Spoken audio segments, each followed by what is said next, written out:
Joining me now is Texas Congressman, member of the House Armed Services Committee, and retired U.S. Air Force Captain Pat Fallon. Congressman, thank you for being here. Trump is gone, and Biden, the meek and stupid, steps in.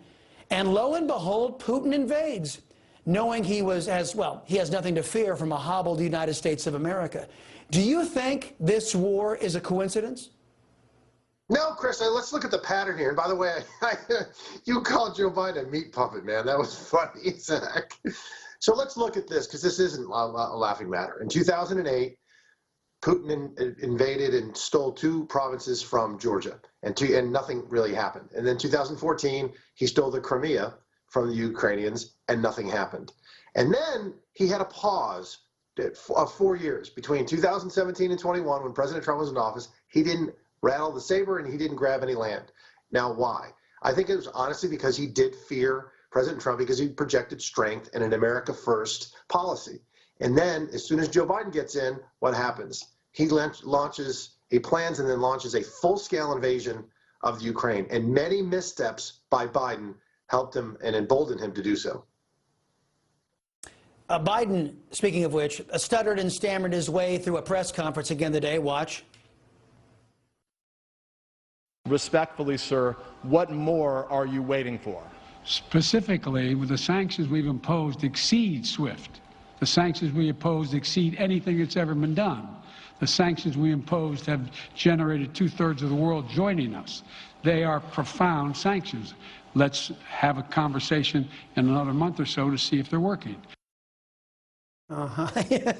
So these so-called tough sanctions appear designed to con the American people and go soft on Russia. Congressman, am I reading that wrong?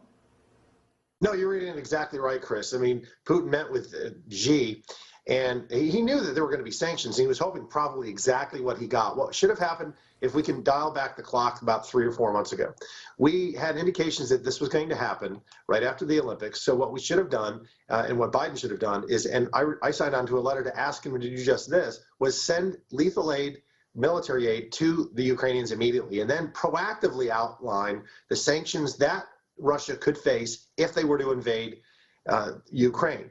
The biggest of which, of course, would be to deny them the use of SWIFT. Now, there's only 2 countries right now that aren't a part of SWIFT, the global electronics payment system, and they are North Korea and Iran. But you know what? If you act like a pariah, you should be treated as one.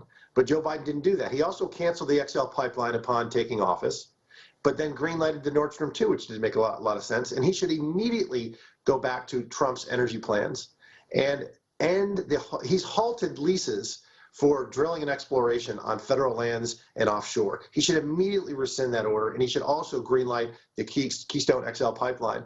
The United States is the #1 provider currently of natural gas to Western Europe, and we need to dramatically increase that with the help of our Canadian friends. But Joe Biden's not doing any of this, Chris. He's just asleep at the switch.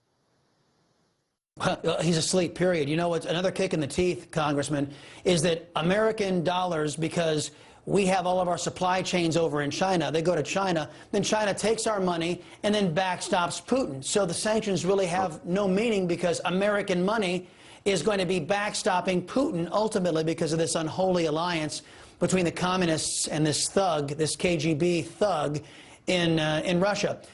Thus far, the Republican Party has been too busy infighting over former President Trump and this sham January 6th committee, instead of mounting a united front against this imbecilic and dangerous Biden regime. Do you see any signs, Congressman, that your party is ever going to get its act together to defeat socialism in the United States and restore our constitutional rights and liberties?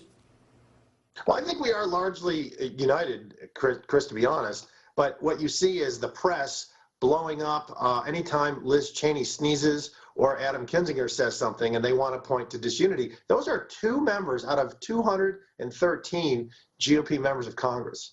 So, yeah, they're less than 1%.